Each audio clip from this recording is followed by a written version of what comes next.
Holding very still without being rigid or too tight. Just observe what continues to move in the sense fields and the mind stream.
Just observe.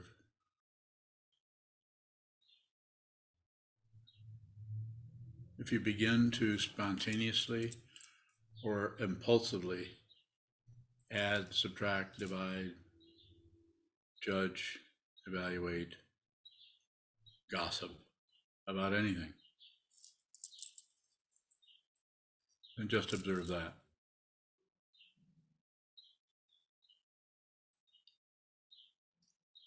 Return to the intention to just observe. You don't have to know what you're looking at.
Discipline is not putting a tourniquet on the mind.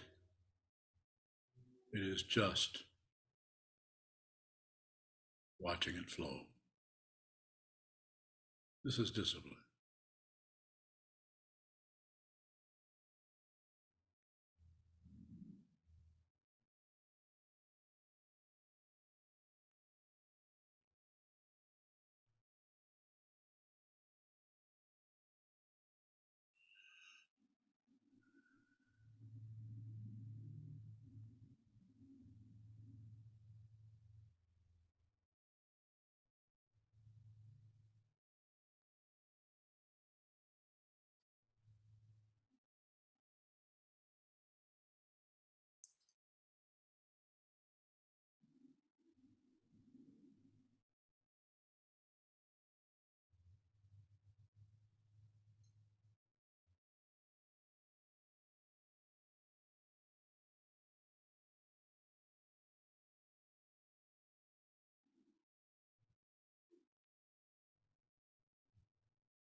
Just observe.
Those of you in the Zendo, please gather in front of the altar in the West Gate.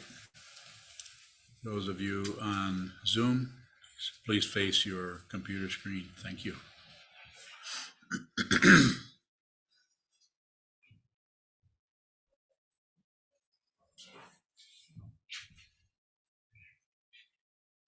Yeah, crawl right over here. I do bite. Snap, snap. So are there questions, first of all, on Zoom? Any questions from Sangha?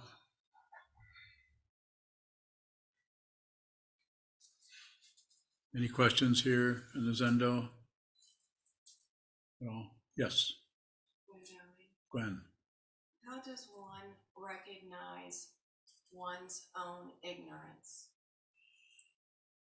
So that's going to take a while. The very nature of passion, of the three poisons, the passion is the one that grabs or pushes or adjusts or blames or is doing something with it that may be very soft and smushy or even seductive kind of passion of getting someone into your territory and convincing them of this, that, including yourself. And aggression is the more obvious, pushing, destroying, going away, finger pointing kind of thing. Those are easy to see because one is a grabbing action and the other is a pushing, basically. And of course, it's a lot worse than that. If there's too much pushing, you have war between countries, nations, tribes, whatever, families, individuals. And so those two is their movements, whereas ignorance of the three poisons, that's the one that just stops looking, stops receiving. The other two stop receiving by replacing it with pushing. The awareness, filling it full of doing something, convincing yourself you're doing the right thing, blah, blah, blah.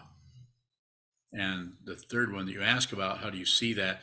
You have to first see the first two and put a little tension on that so you're not just caving in to your desire to push or your desire to grasp or explain or chatter about things to fill up the space. And then you're still challenged with ignoring the space, which is much more subtle, takes time. So start where you're at. You're right here. There's a wall. Someone is saying, this person is saying, go look at the wall, because that is your mind. That's the first place you will really see your projections. You're not going to see projections in any other way other than you might see the concept of projections and think you're seeing your projections. Seeing concepts is just that, just the concept. It's not the actual, it's just the recipe. It's not the pie. So you want to see the pie. You want to see what is actually there. More?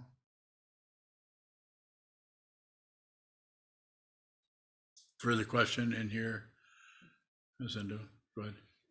Wunderbaling, you said that watching the flow is discipline. It is. What do you mean by that? Have you been watching the flow? I am attempting to. That's discipline. Intending or attempting to watch the flow is discipline. Return to that. Return to what is moving. Return to what is moving.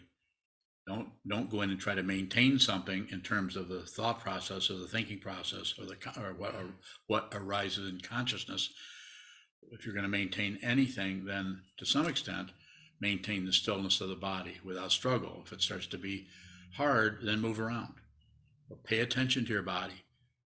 This is not traditional Zen, macho Buddhism. This is my understanding of it based on doing this for a long time. This is about meeting the body, where some people can sit down and just sit there. We've all watched them as we wiggle around. I remember one time at a month-long retreat, it was in 1975, it was what was called Rocky Mountain Dharma Center then, and now it's called, what is it called? Vala?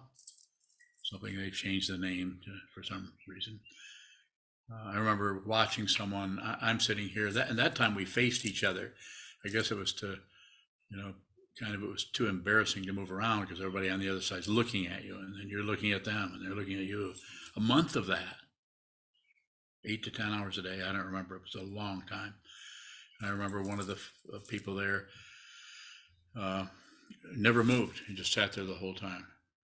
And I was looking at him the whole time and totally intimidated by this person.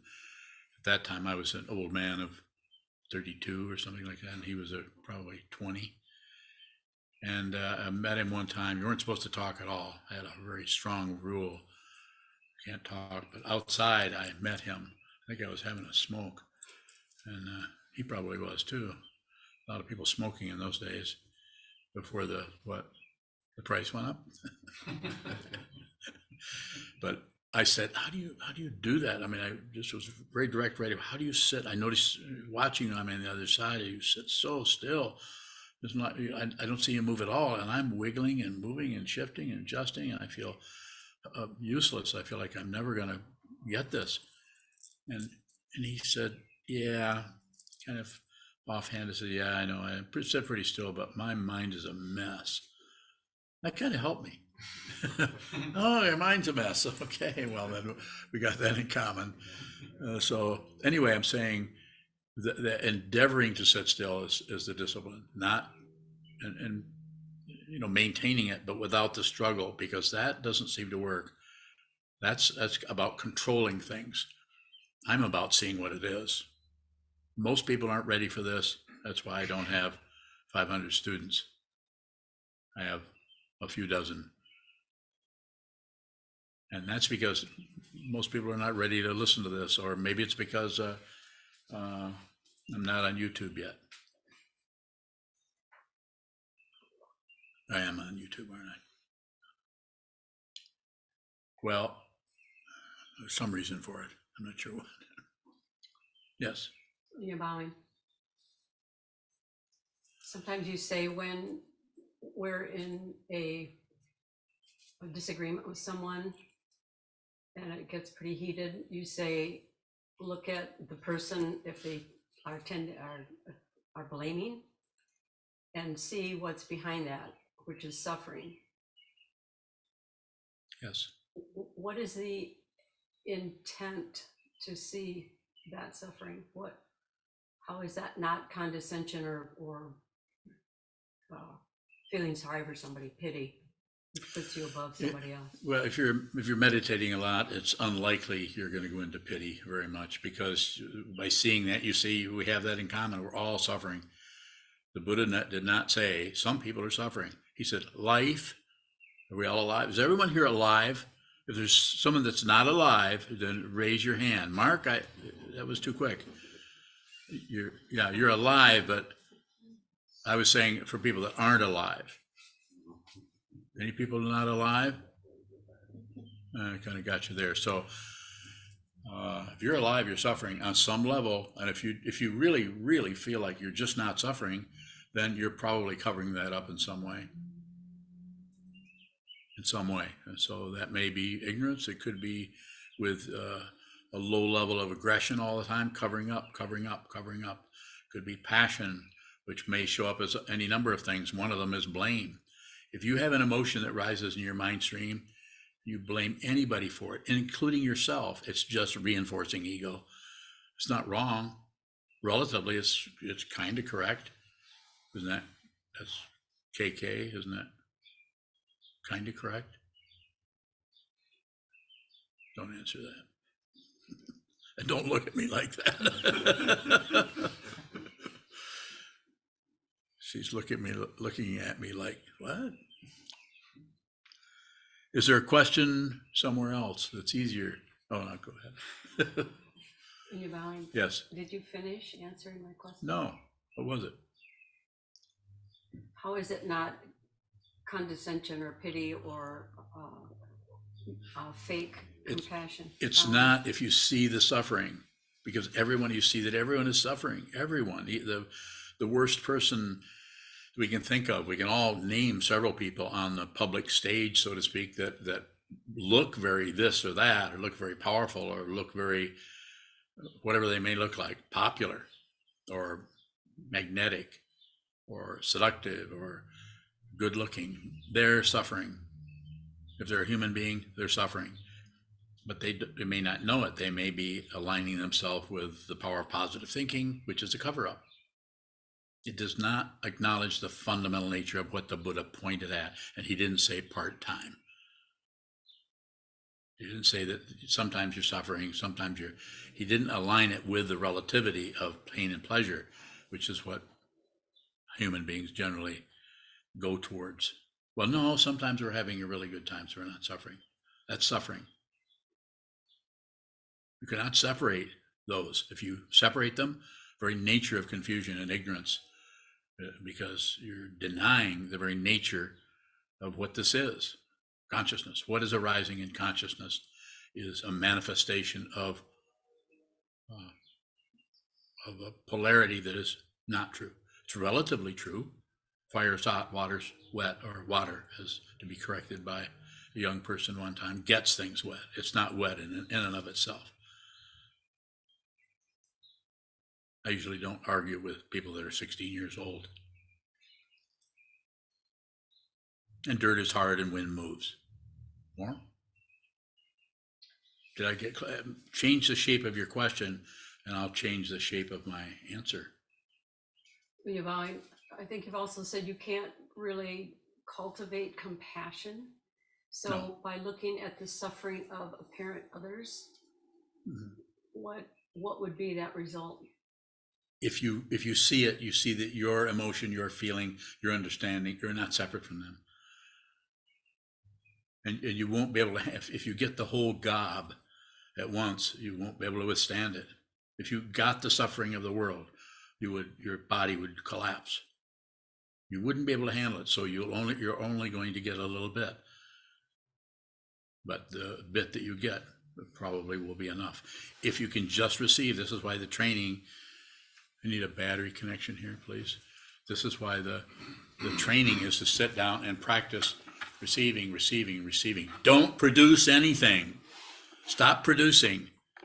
And if you do that, and if you're just receiving, then you'll find there are times that come when you have to say something. You have to change your body posture. You have to do it, but you're doing it with an intention that is coming out of what you're seeing, which is dependently arisen. There's no separate beings anywhere, but the illusion of separate beings is overwhelming. And sometimes it shows up in the form of a boyfriend, a Sangha member, sometimes even in the form of your teacher. More? Further questions? Go ahead.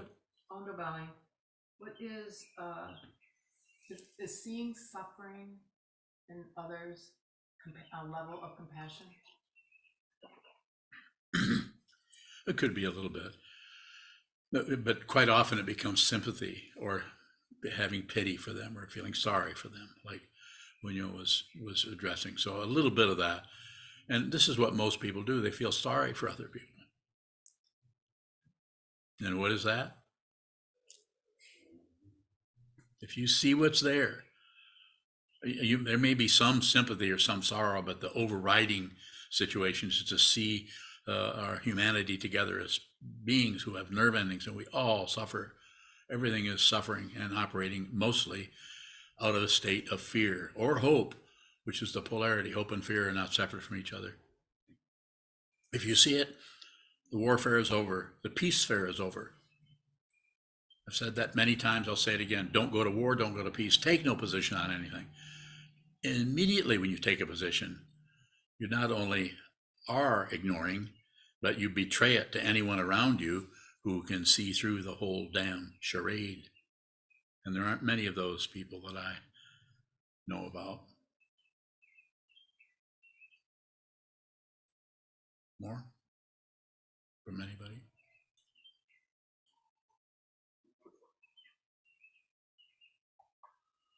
It's pretty good coffee.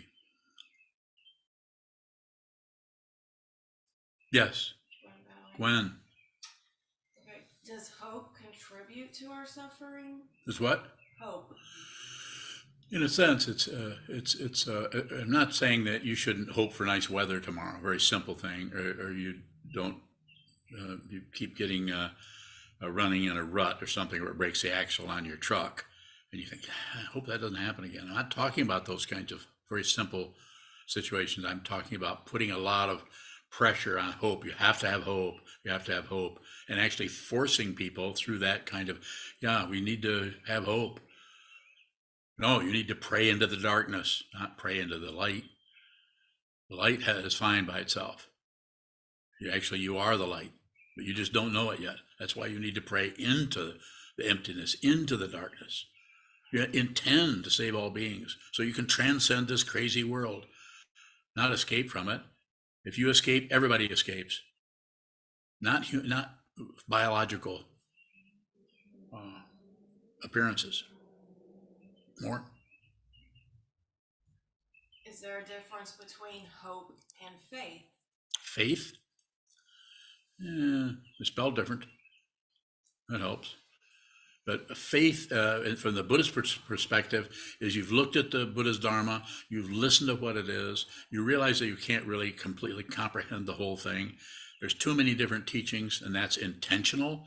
There's a reason there were 18 schools coming out of 2,500 years ago when the Buddha passed, within 100 years after he passed. There's a reason for that.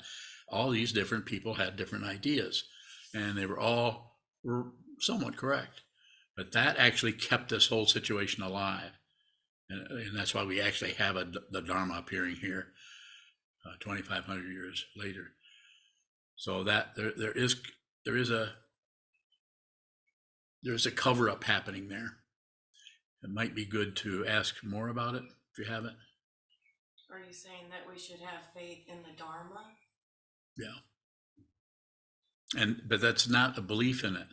That's just noticing that the people that you find that are training their mind, they might be, wound up tight also, but there's a different kind of approach, a different kind of attitude towards how to work with others.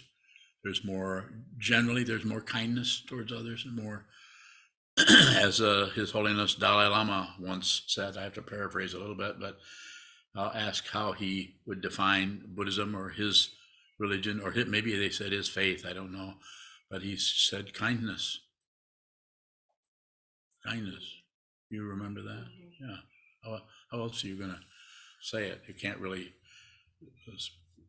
in one response, you can't really say the Buddha, the Dharma, the Sangha without explaining each one of those, but you can say kindness, gentleness, generosity, and ruthlessness.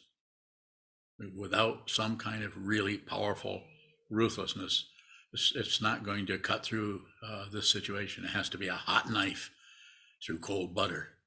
It has to go through it because of the heat of what? Wisdom or compassion. Can this happen? I don't know. Let's work on it. No promises of anything. That might feel like someone is taking away your faith, but no, not so much. Faith is pretty hot. I'll take one final question if there is one, then we'll go back to sitting. Or Mahesh, no? We come to an end. Mahesh, So then, okay, Mahesh, I'll take it in a second. So then you'll come up, you remind me, come up and do that. Okay. So we'll close in the conventional way that we've been closing for over 3 years. Mahesh, this better be a good one. so what is the most useful suggestion or teaching that you have received on your spiritual path? I didn't Wow. connect with all of your words there. Can you say it a little slower for this old man?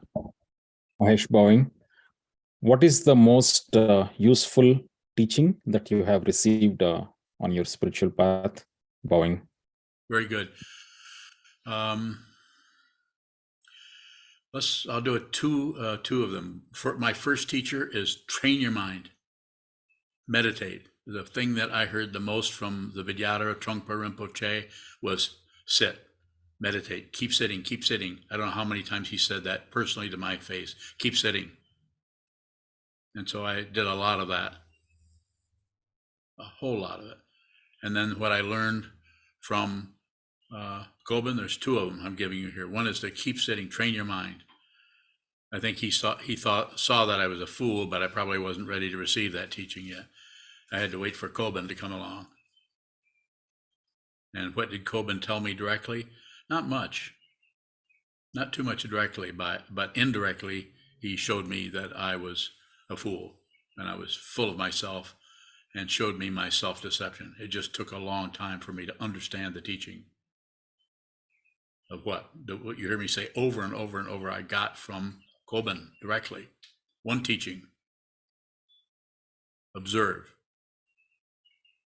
observe, observe. And I say it over and over again because it helped me so much.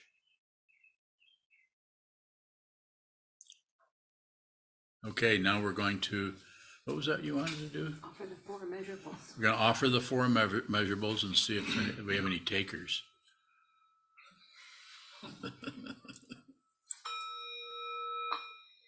May all beings Enjoy happiness and the root of happiness. May they be free from suffering and the root of suffering. May they not be separated from the great happiness devoid of suffering. May they dwell in the great equanimity that is free from passion, aggression, and prejudice. Let it be so, let it be so, let it be so. Thank you all. See you all in the spring. Should I shut this off now? Yeah, we're done. Oh, we're done, but maybe these guys aren't done.